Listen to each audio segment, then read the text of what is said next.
Katie Brooks stood in the middle of what used to be the armory. Broken pieces of metal and glass covered the floor. The smell of burned electronics filled the air. She kicked at a piece of twisted armor plating that had once protected a human soldier. Now it looked like melted cheese. The attack had happened 3 hours ago. The hegemony fleet had appeared without warning and torn through their defenses like they were made of paper. Katie had watched from the observation deck as their best ships exploded in bright flashes of light. She had seen good people die in seconds. "Brooks, get over here." Colonel Jake Morrison's voice cut through her thoughts. He stood near the command table, his uniform torn and dirty. Blood ran down his left arm from a cut on his shoulder. Katie walked over to him, stepping around the bodies of technicians who had died at their stations. The main display screen flickered with static. Half the lights in the room were out. Emergency power kept the important systems running, but barely. "What's our status?" Katie asked, even though she already knew the answer would be bad. Morrison pulled up a damage report on his tablet. "We lost 60% of our defensive platforms.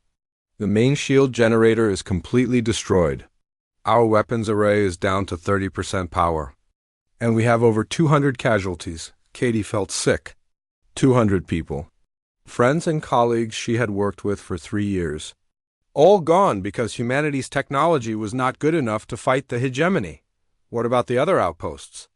she asked. "Darwin Station went dark 20 minutes ago. New Geneva is still fighting, but they won't last long. The hegemony is hitting every human position in this sector at the same time." Katie looked at the tactical display. Red dots showed hegemony ships moving through human space like sharks through water. Blue dots marked human positions. There were not many blue dots left. "Sir, incoming transmission from the hegemony flagship," said Lieutenant Danny Clark from the communications station. He was young, maybe 22, and his hands shook as he worked the controls. "Put it on screen," Morrison ordered. The static cleared and a face appeared on the main display. It was not human. The creature had gray skin, 6 eyes arranged in 2 rows, and a mouth full of sharp teeth. This was Zekthar, the hegemony war commander who had been crushing human forces for the past 6 months. "Humans of Frontier's Edge," Zekthar said in perfect English. His voice was like grinding metal. "You have fought bravely, but your resistance is over. You have 72 hours to surrender your station and all personnel. If you refuse, we will destroy every human in this system." The screen went black. Nobody spoke for a long moment. Katie could hear the hum of the life support systems and the distant sound of repair crews working on damaged sections. 72 hours, Morrison said quietly. "That's not much time." "Time for what?" asked Captain Ryan Stone. He had just arrived from the Marine barracks, his combat armor scorched and dented. "We can't fight them." "Did you see what their weapons did to our ships?" Katie had seen it. The hegemony plasma cannons cut through human armor like it was not even there. Their energy shields bounced off every weapon humanity had. Their technology was hundreds of years ahead of anything humans could build. "We need to evacuate," said Dr. Ellen Price, the chief scientist. She had been studying alien technology for 2 years and understood better than anyone how outmatched they were. "Get as many people off the station as possible before the deadline." Go where?" Stone asked. "They're hitting every human position. There's nowhere to run." Katie walked to the observation window and looked out at space. The hegemony fleet hung in the distance like a pack of wolves. Their ships were sleek and black, covered in energy fields that made them shimmer like heat waves. Each one was twice the size of humanity's largest battleship. She thought about the first time humans had met the hegemony 3 years ago. It had been a peaceful contact mission. The human diplomats had been excited to meet a new alien species. They had brought gifts and messages of friendship. The hegemony had responded by destroying the diplomatic ship and everyone on it. Then they had started taking human worlds, one by one. They said humans were too primitive to deserve their territory. They called humans soft meat and barely intelligent animals. "We've been fighting them wrong," Katie said suddenly. "The others?" Looked at her. Morrison raised an eyebrow. "What do you mean?" We've been trying to match their technology. Build better shields, stronger weapons, faster ships, but we can't. They're too far ahead of us. Katie turned away from the window. We need to think differently. Different how? Dr. Price asked. KT looked at the pieces of broken armor on the floor. Their weapons are designed to fight enemies with technology like theirs. Energy shields, plasma armor, quantum processors. But what if we don't use any of that? You mean go backward? Stone laughed, but it was not a happy sound. Fight them with sticks and stones? Maybe, Katie said. Or maybe we use something they don't expect. Something so simple, they won't see it coming. Morrison shook his head.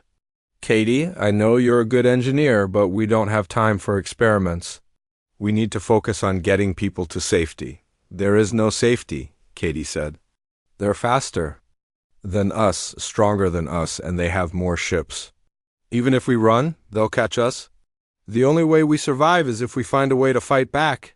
Dr. Price studied Katie's face. You have an idea. Maybe. I need to look at the alien armor fragments we collected from the last battle. And I need access to the materials lab. Katie, the lab is half destroyed, Morrison said. Then I'll work in the half that's still standing. Stone crossed his arms. This is crazy. We should be loading the escape pods, not playing with alien. Scrap metal. You're welcome to leave, Katie said. But I'm not giving up. Not yet. Morrison was quiet for a moment, then he nodded. You have 48 hours. If you find something, great. If not, we start the evacuation. Katie walked toward the exit. I'll find something. I have to.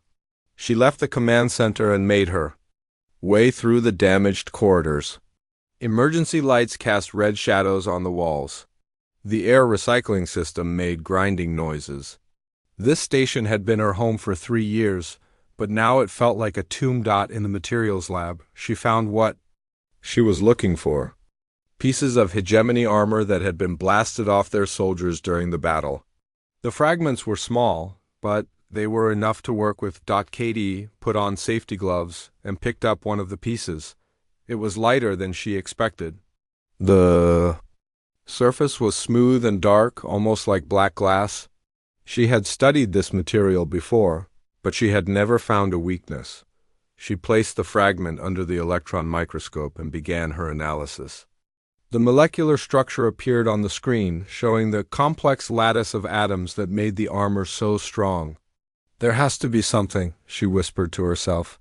No material is perfect. Hours passed. Katie worked without stopping, running test after test. She analyzed the chemical composition, the crystalline structure, the energy absorption properties. The hegemony armor was incredibly advanced, but it was still just matter. And all matter had limits. As the station's artificial night cycle began, Katie made her first discovery. The armor was not actually one material. It was a combination of 3 different substances working together. If she could disrupt the bond between them.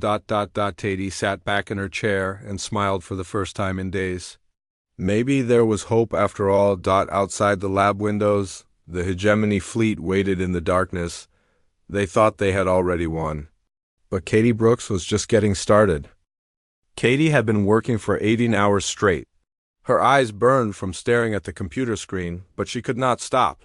The hegemony deadline was only 30 hours away, and she was close to something important. The coffee cup beside her workstation was empty and cold. She had forgotten to eat dinner. Dr. Ellen Price walked into the lab carrying a sandwich and a fresh cup of coffee. You need to take a break, Ellen said, setting the food down next to Katie's keyboard. You'll collapse if you keep this up. Can't stop now, Katie said without looking away from her screen. I found something. The alien armor isn't as strong as we thought. Ellen pulled up a chair and sat down. What do you mean? Katie pointed to the molecular diagram on her screen. Look at this. The hegemony armor is made from 3 different materials bonded together. Each material is incredibly strong, but the bonds between them are the weak point. How weak? That's what I'm trying to figure out. The bonds vibrate at a specific frequency. If I can match that frequency and amplify it, I might be able to break them apart. Ellen studied the data. That would require a lot of energy. More than our weapons can produce. Not necessarily. Katie pulled up another screen showing wave patterns. The bonds are designed to absorb and redirect energy attacks. But what if we don't use energy? What if we use something else? Like what? Katie was quiet for a moment. She had an idea, but it sounded crazy even to her. What if we use water? Ellen stared at her. Water? Katie, you've been working too long. You need sleep. No, listen to me. Katie stood up and walked to the whiteboard. She picked up a marker and started drawing diagrams. Water molecules can be vibrated at specific frequencies. If I can tune them to match the frequency of the alien armor bonds, you're talking about sonic weapons. We've tried that. They don't work on hegemony technology. Not sonic weapons. Molecular manipulation. Katie drew more diagrams, her excitement growing. What if we could turn water into a weapon? Not liquid water, but organized water molecules that can change their structure on command.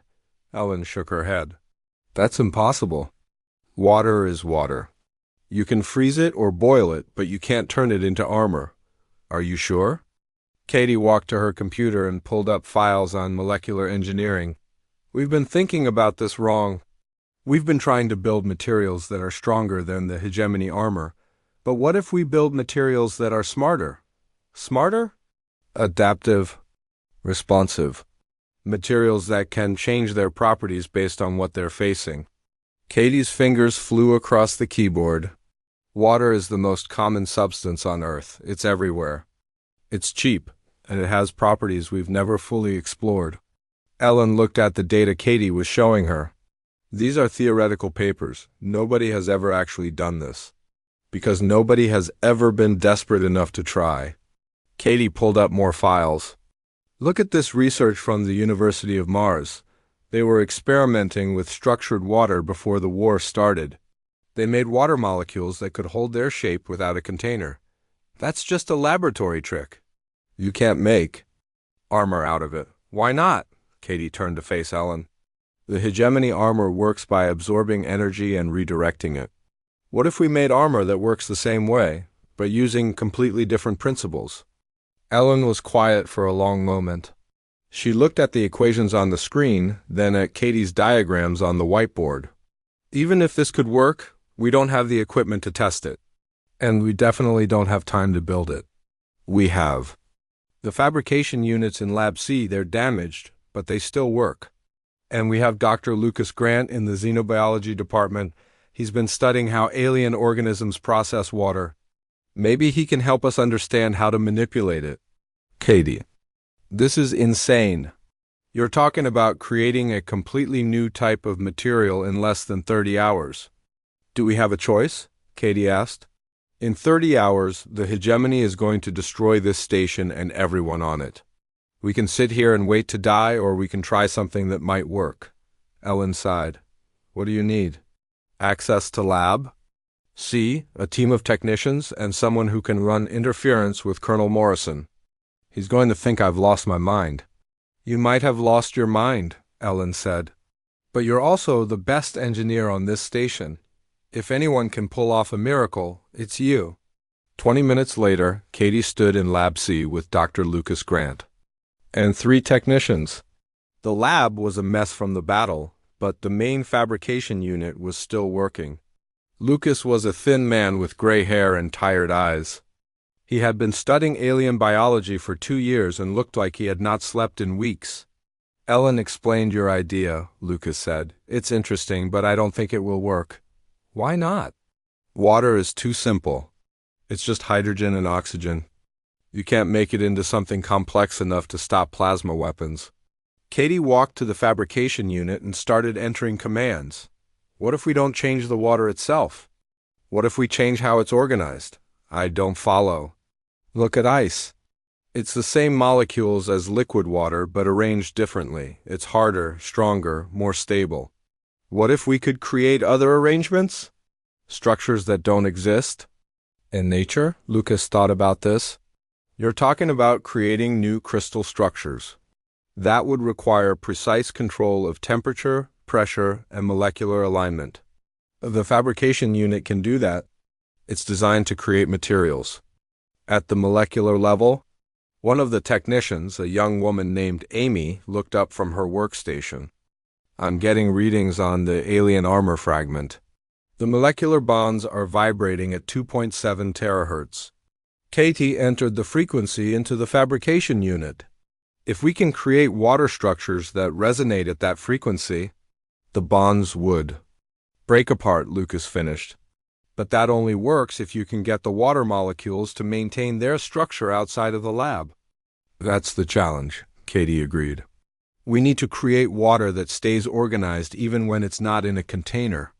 She started the fabrication process. The machine hummed to life, and a chamber filled with pure water began to cool.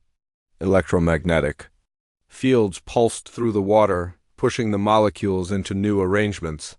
The temperature is dropping to minus 40 degrees, Amy reported. But the water isn't freezing into normal ice. Katie watched the readouts. The water was forming crystal structures she had never seen before. They were beautiful like snowflakes, but much more complex. It's working. The molecules are holding their pattern. For how long? Lucas asked. That's what we need to find out. Katie opened the chamber and carefully removed a small sample of the strange water crystal. It felt warm in her hands, even though it had been frozen moments before. She placed the sample on the testing platform and fired a low-power laser at it. The crystal absorbed the energy and began to glow. Then it released the energy in a controlled burst that shattered a steel plate across the room. It's storing and redirecting energy, Amy said in amazement. Just like the alien armor. Better than the alien armor, Katie corrected. It's using the energy to strengthen itself. Lucas picked up another sample and examined it under the microscope. This is incredible. The structure is completely stable. It's not melting or breaking down. How long will it last? I don't know. Maybe hours, maybe days, maybe longer. Katie looked at the samples they had created. There were only a few small pieces, but they proved the concept worked. We need to scale this up. A lot. How much are you thinking? Ellen asked. She had been watching from the doorway. Enough to make armor suits for a full Marine squad. Maybe. 50 suits. That's impossible, Lucas said. Each suit would need thousands of these crystals. A fabrication unit can't produce that much in 30 hours. Then we'll use every fabrication unit on the station. We'll work in shifts. We'll get volunteers from every department. Amy looked at her screen. Katie, there's something else. The water crystals are responding to electrical fields. Small currents, like the ones produced by the human nervous system. What kind of response? They're changing shape, becoming harder or softer based on the electrical input. Katie stared at the data. Are you saying the armor would respond to the wearer's thoughts? Not thoughts exactly. But muscle tension, heart rate, stress levels, the armor would adapt to what the person needs. That's impossible, Lucas said again. 24 hours ago, I would have agreed with you, Katie said. But nothing is impossible when you're about to die. Colonel Morrison's voice came over the intercom. All senior staff to the command center. We have a situation. Katie looked at her team. Keep working. I'll handle Morrison. She walked to the command center, where Morrison was studying tactical displays with Captain Stone. The hegemony fleet had moved closer to the station. They're positioning for attack, Morrison said when he saw Katie. The deadline is still 12 hours away, but they're getting ready to move. Are our people ready to evacuate? As ready as they can be, but Katie, I need to know. Did you find anything in the lab? Katie hesitated. She had found something, but it was so strange that she was not sure anyone would believe it. Maybe, I need more time. We don't have more time. The hegemony could attack at any moment. Then give me 6 hours, just 6 hours. Morrison looked at her for a long moment. You found something, didn't you? Something real. I found a way to fight back. But it's not like anything we've tried before. Katie ran through the corridors of the station. Red emergency lights flashed overhead. The hegemony fleet was 3 hours away, and her team was still building the armor. She had 26 suits completed, but she needed at least 50 to make. A real difference. In Lab C, her technicians worked without stopping. Amy was monitoring the fabrication units while Dr. Grant supervised the crystal formation process. They had figured out how to make the water crystals faster, but quality control was becoming a problem. We're losing structural integrity on Unit 7, Amy called out. The crystals are breaking down after 2 hours. Katie rushed to the unit and checked the readings. The electrical field is too strong. Turn it down by 15%. That will make the crystals weaker. Better weak crystals than no crystals at all. Dr. Ellen Price entered the lab carrying a tablet. I have the test results from the prototype. Suit. Captain Stone tried it for 30 minutes. How did it work? See for yourself? Ellen showed Katie the video footage. Stone was wearing what looked like a thin, clear bodysuit. It was almost invisible, like he was wearing glass armor. In the video, Stone walked to the firing range and stood in front of a target. A technician fired a plasma rifle at him. The bolt hit Stone's chest and was absorbed by the armor. For a moment, the clear material glowed bright blue. Then it released the energy in a controlled burst that destroyed a steel plate 20 feet away. It works, Katie whispered. Better than works, Ellen said. The armor is adapting to threats automatically. When the plasma bolt hit, the crystals instantly reorganized themselves to absorb that specific type of energy. Katie watched the video again. What about mobility? Can he move normally? Better than normal. The armor is responding to his muscle movements and actually helping him move faster and stronger. Any problems? 1. The armor is drawing power from his body's electrical field. After 30 minutes, Stone was exhausted. His heart rate was elevated and he was sweating heavily. Katie frowned. We need to fix that before the battle. Dr. Grant looked up from his workstation. I might have a solution. What if we add a buffer system? Something that stores energy so the armor doesn't have to draw directly from the user all the time. What kind of buffer? More water crystals? But arranged differently. Instead of armor plating, we create energy storage cells that can hold power for hours. Katie thought about this. That would make the suits heavier. Not necessarily. The storage cells could be integrated into the armor structure. They would actually make the suits stronger. How long would that take? 2 hours. Maybe less if we use the backup fabrication units. Katie looked at the clock on the wall. The hegemony fleet would arrive in less than 3 hours. Do it. But keep building the regular armor too. We need every suit we can get. She left the lab and went to the command center. Colonel Morrison was there with Captain Stone and General Victor Hayes, the base commander. Hayes had arrived from the inner system that morning with a small fleet of rescue ships. Brooks, what's the status? Morrison asked. We have 26 working suits. We're building more as fast as we can. How many do you need? 50 would be ideal. 30 might be enough if we're smart about how we use them. General Hayes studied the tactical display. The hegemony fleet is larger than we expected. 40 ships, including 3 heavy cruisers. Even with your new armor, we're badly outnumbered. The armor isn't just for protection, Katie said. It's a weapon system. Each suit can absorb enemy fire and redirect it back at them. You're talking about 26 people against 40 warships, Hayes said. That's not a battle, it's suicide. Captain. Stone stepped forward. General, I've tested the armor. It's unlike anything we've ever had. 1 Marine in that suit is worth 10 regular soldiers. Even so, the numbers don't work. Katie pulled up her own tactical display. We're not going to fight them ship to ship. We're going to let them board. The station. What? Morrison stared at her. You want to let them inside? Think about it. In space, they have superior firepower and mobility. But on the station, in close quarters, their advantages disappear. Our armor is designed for infantry combat. You're assuming they'll want to board us, Hayes said. They might just destroy the station from orbit. They won't. The hegemony doesn't just want to kill us. They want to capture human technology. They'll board the station to take our computers and research data. Morrison considered this. It's risky. If you're wrong, we lose everything. We're going to lose everything anyway, Katie said. At least this way, we have a chance. The intercom crackled. All stations, this is communications. The Hegemony fleet has entered sensor range. Estimated arrival in 2 hours and 30 minutes. Katie felt her heart racing. I need to get back to the lab. Katie, wait.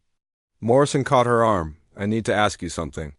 Are you sure this will work? Katie looked at the faces around her. These people were counting on her. If she was wrong, they would all die. I'm sure the armor works. I'm sure it can stop their weapons.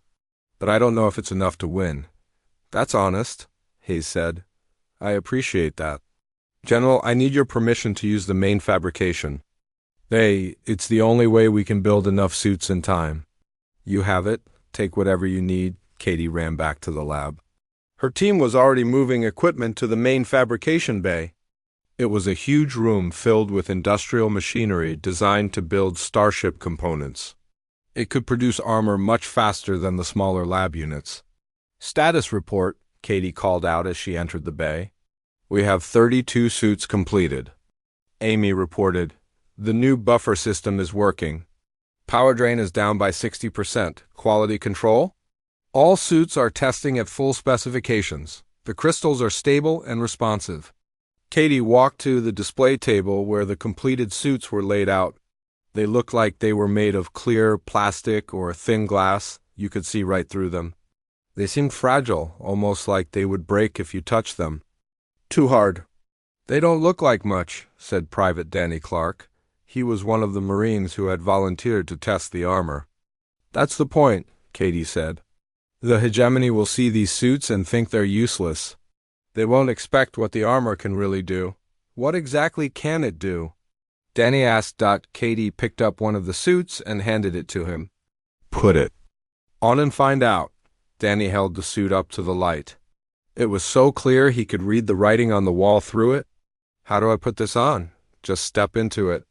The armor will adjust to fit your body. Danny stepped into the suit. As soon as his feet touched the bottom, the armor began to change. It wrapped around his body like liquid, forming a perfect fit. Within seconds, he was completely covered from head to toe. How does it feel? Katie asked. Strange. Like I'm wearing nothing at all, but I can feel something. Like electricity running through my skin. That's the armor syncing with your nervous system. Try moving around. Danny took a step forward. Then another. Then he jumped. He went 3 times higher than he should have. When he landed, the armor absorbed the impact so smoothly that he barely felt it. This is incredible, he said. I feel like I could punch through a wall. You probably could, but don't try it yet. We need to test the defensive capabilities first. Dr. Grant set up a portable weapons platform. We'll start with low-power shots and work our way up. The first shot was a standard laser pulse. It hit Danny in the chest and disappeared. The armor absorbed it completely without even glowing. Did you feel that? Katie asked. I felt something touch me, but no pain. It was like someone tapping me on the shoulder. They tried stronger weapons. Plasma bolts, particle beams, even a small explosive charge. The armor absorbed everything and converted it into power that made Danny stronger and faster. There's something else, Danny said after the tests. I can sense the weapons before they fire. The armor is telling me where the danger is coming from. Katie made notes on her tablet. The crystals are detecting the energy buildup in the weapons. They're giving you advance warning. This is better than I hoped, Ellen said. The armor isn't just protecting him. It's making him into a better fighter. How many suits do we have now? Katie asked. 43 and counting. We should have 50 by the time the Hegemony arrives. Katie looked at the clock. 1 hour and 45 minutes until the enemy fleet reached the station. That's cutting it close. Katie, there's something else, Amy said. The armor is interfacing with the station's computer systems. The Marines wearing it will be able to control doors, lights, and security systems just by thinking about it. That could be useful. They'll know the station better than the Hegemony borders. The intercom crackled again. All stations, this is communications. The Hegemony fleet is requesting permission to board. They want to discuss surrender terms. Katie looked at her team. Tell them we'll meet them in the main hangar, full diplomatic protocol. Are you sure about this? Dr. Grant asked. It's time to show them what human ingenuity can do, Katie said. They think they're dealing with primitive creatures using primitive technology. Let's see how they react when they realize they're wrong. She walked to the armor display and picked up a suit designed for her measurements. It was beautiful in its simplicity, like wearing crystallized air. She stepped into it and felt the familiar sensation of the armor bonding with her body. Katie stood in the main hangar with 49 other humans. They were all wearing the new armor, but to anyone watching, they looked almost naked. The clear suits were so transparent that the hegemony would think the humans had come to surrender. Wearing nothing but thin cloth, Colonel Morrison stood beside her, his own armor glinting like water in the hangar lights. Captain Stone was positioned near the main entrance with his Marines. Dr. Ellen, Price, and Dr. Grant were by the control station, ready to monitor the armor systems during the battle. Remember, Katie said into her communicator, let them think. We're helpless. Don't activate any weapon systems until I give the signal. Copy that, Stone replied. My Marines are ready. Katie felt the armor responding to her heartbeat. The crystals were charged and waiting. She could sense the energy flowing through the suit, making her stronger and more alert. The armor was like having a second nervous system that connected her to the station's computers and to her team. Incoming ships, announced Private Danny Clark from the observation deck. 5 hegemony transports approaching the docking bay. Through the hangar's main window, Katie could see the alien ships. They were black and sleek, with energy fields crackling around their hulls. Each transport was large enough to carry 50 soldiers. That's 250 enemy troops, Morrison said quietly. Are you sure about this? Too late to change our minds now, Katie replied. The first transport docked with a loud clang. Steam hissed as the airlock connected. Katie heard the sound of heavy footsteps approaching. The hegemony soldiers were coming. The hangar doors opened and the aliens entered. Katie had seen hegemony warriors before, but never this many at once. They were tall, almost 8 feet high, with gray skin and 6 eyes. Their armor was black and covered with energy shields that made the air around them shimmer. In the center of the group walked Zekthar, the war commander. He was larger than the others, with scars across his face and arms that showed he had been in many battles. His armor was more advanced, with glowing patterns that pulsed like a heartbeat. Humans, Zekthar said in his grinding voice. You have chosen to surrender. This is wise. Katie stepped forward. We're here to discuss terms. Zekthar looked at her and laughed. It was not a pleasant sound. Terms? You are defeated. You have no position to negotiate from. We're still alive. Our station is still functioning. That gives us some bargaining power. Your station will be destroyed in 10 minutes if you do not surrender completely, Zekthar gestured to his soldiers. We have come to collect your technology and take your leaders as prisoners. The rest of your people will be relocated to labor camps. Katie felt anger building inside her, but she kept her voice calm. What if we refuse? Then everyone on this station dies, including the children in your civilian quarters. Morrison stepped forward. You said you wanted to discuss surrender. Let's discuss it properly. Zekthar walked closer to Katie. He was so tall that she had to look up to meet his eyes.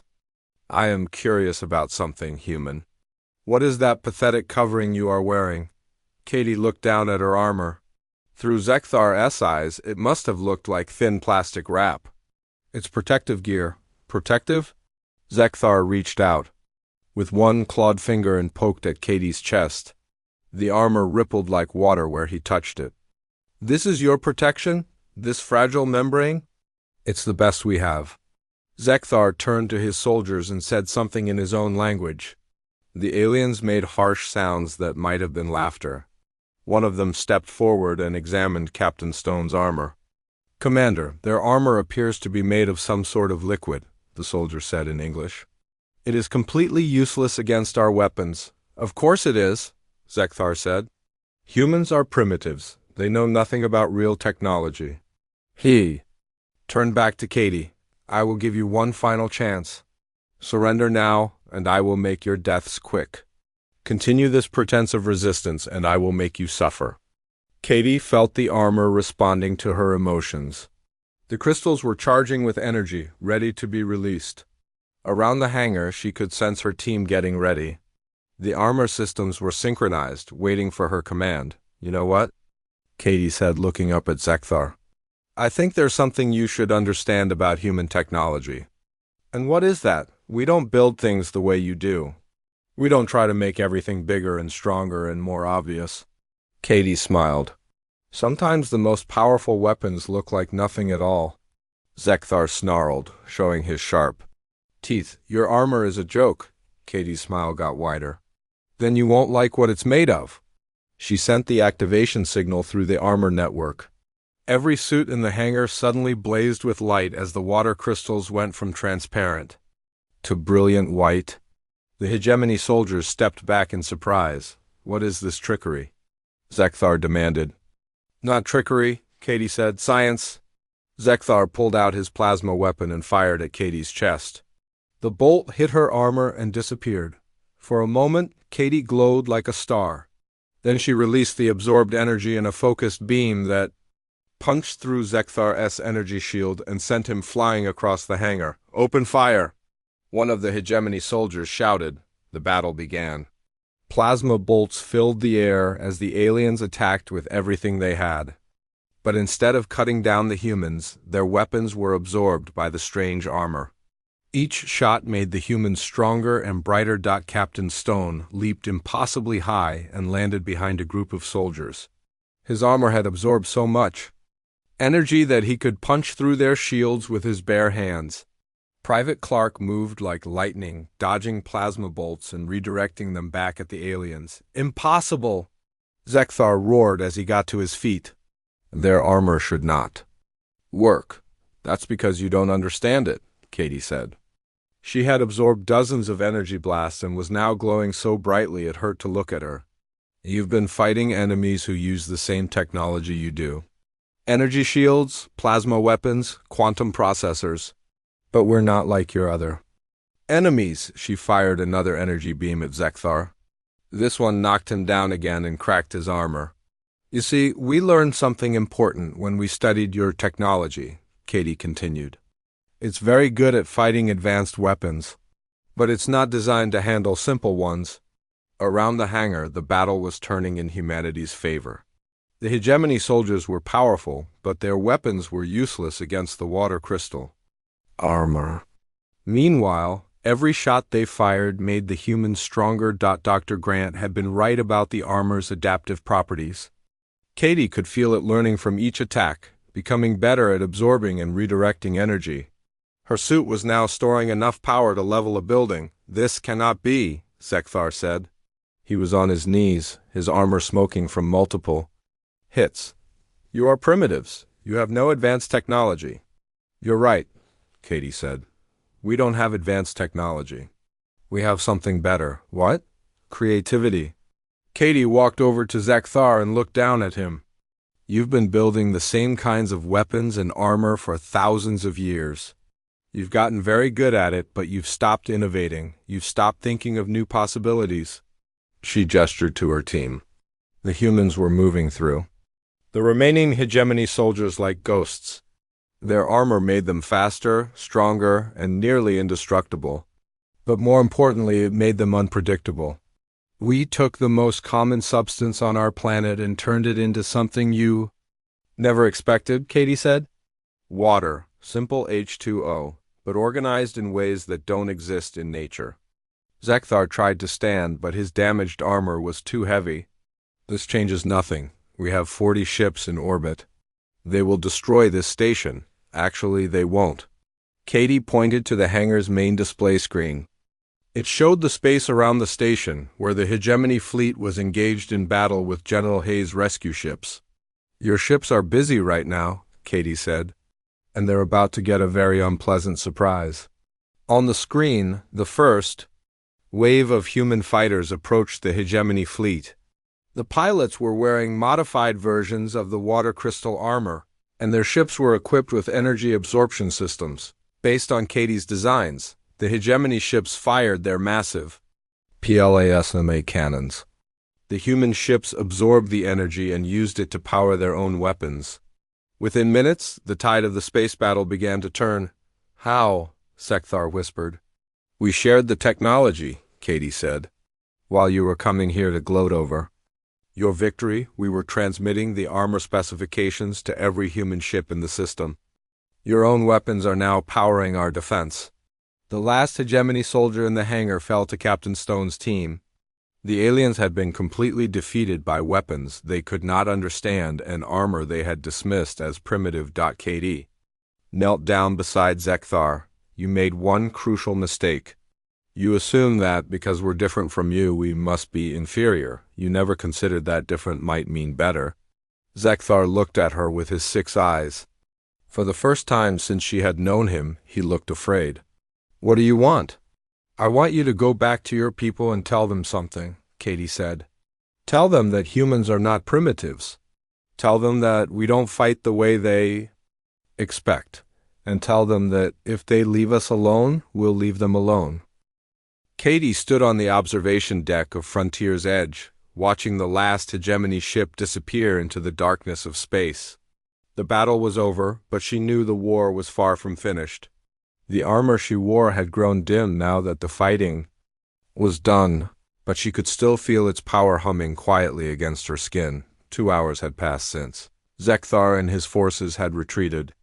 The station's medical bay was treating wounded from both sides. Human and alien blood mixed on the floor, but the humans had won something more important than a single battle.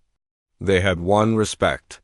Damage report, Colonel Morrison said as he approached.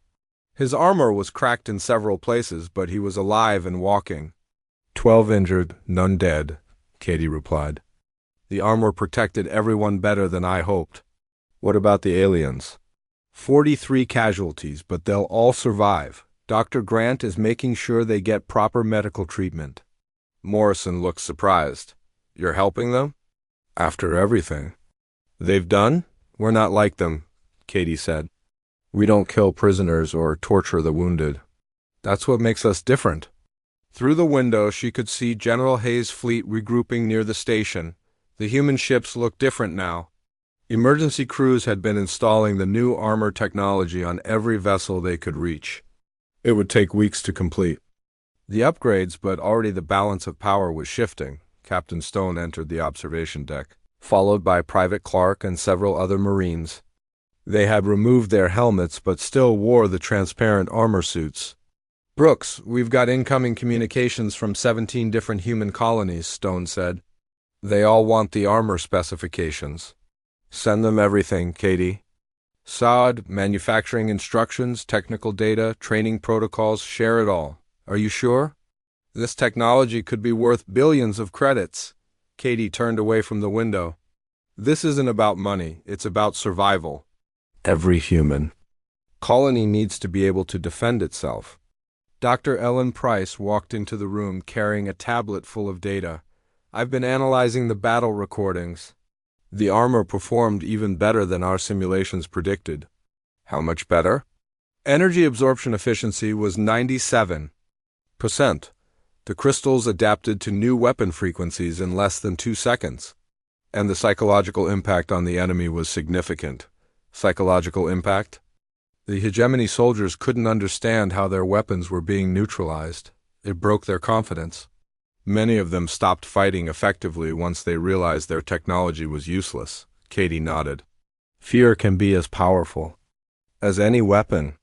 Dr. Grant approached the group, his medical coat stained with alien blood. I've been talking to the wounded hegemony soldiers. They're very interested in how our armor works. What did you tell them? The truth. That it's made from water molecules arranged in ways that don't exist in nature. They don't believe it. Good, let them think it's more complicated than it really is, the intercom crackled. All senior staff to the command center. Priority message from Earth Command. Katie and the others made their way to the command center. The main screen showed Admiral Lisa Foster, the head of Earth's military forces, She looked tired but pleased. "Congratulations on your victory," Foster said. "The entire human fleet has been watching your battle. Your armor technology has given us hope for the first time in 3 years." "Thank you, Admiral," Morrison replied. "What are your orders?" "We're implementing immediate mass production of the new armor. Every shipyard, every manufacturing facility, every research station is being converted to produce these suits. We want every human soldier equipped within 6 months." Katie stepped forward. "Admiral, the technology is scalable, but you'll need to be careful about quality control. The water crystals must be formed under precise conditions. Dr. Brooks, Earth Command is promoting you to Chief Technology Officer for the entire Human Defense Force. Will you accept?" Katie was quiet for a moment. 3 days ago, she had been a station engineer trying to save her friends. Now she was being offered one of the most important positions in human space. "I accept, but only if I can continue working with my team here. We're not done innovating." "What do you mean?" "The armor is just the beginning. We've proven that human creativity can overcome alien technology. Now we need to explore what else we can do with simple Earth materials." Foster smiled. "What do you have in mind?" "Dr. Grant has been studying how water crystals interact with other substances. We think we can create weapons, shield generators, even faster than light communication systems using the same principles." "How long will that take?"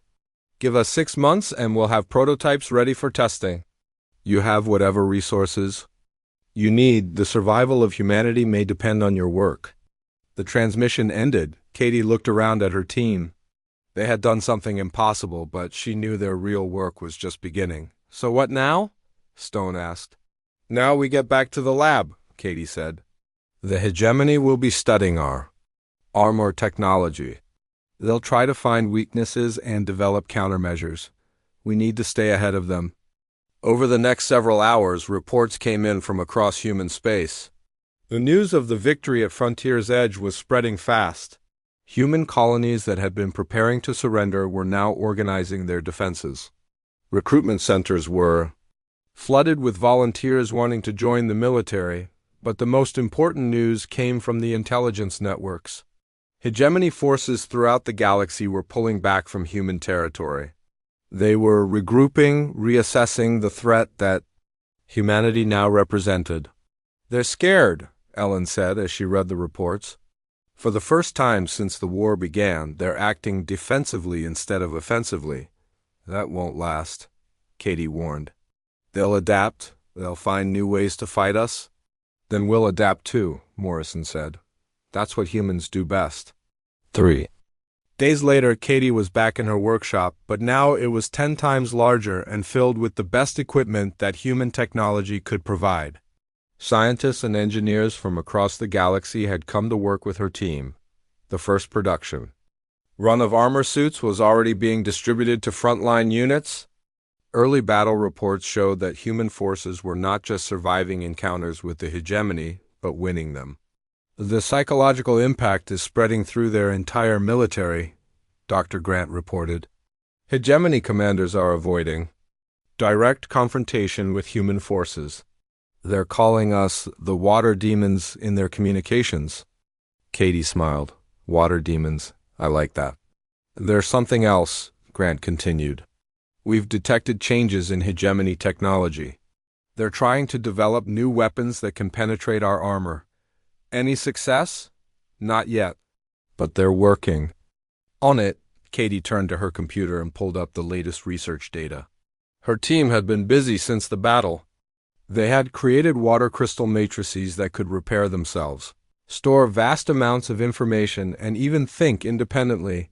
"What if we don't wait for them to adapt?" she said. "What do you mean?" "What if we keep changing faster then? They can keep up? Every time they develop a countermeasure, we release something completely new."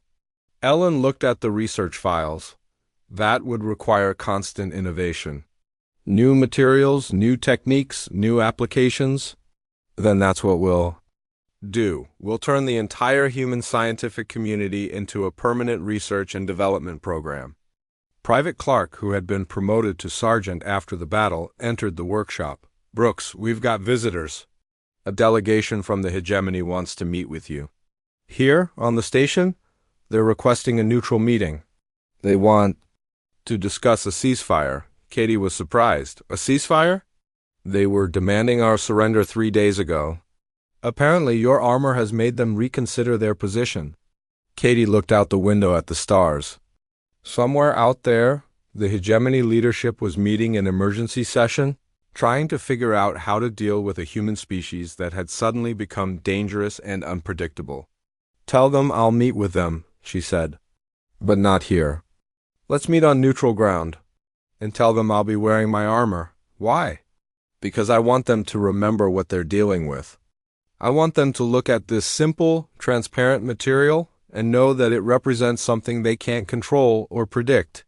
2 weeks later, Katie stood in a conference room on the neutral space station New Geneva. Across from her sat 3 hegemony representatives, including Zekthar. The alien commander had new scars from their battle, but his 6 eyes were focused and alert. Dr. Brooks, the lead hegemony negotiator said, we have come to propose a cessation of hostilities between our peoples.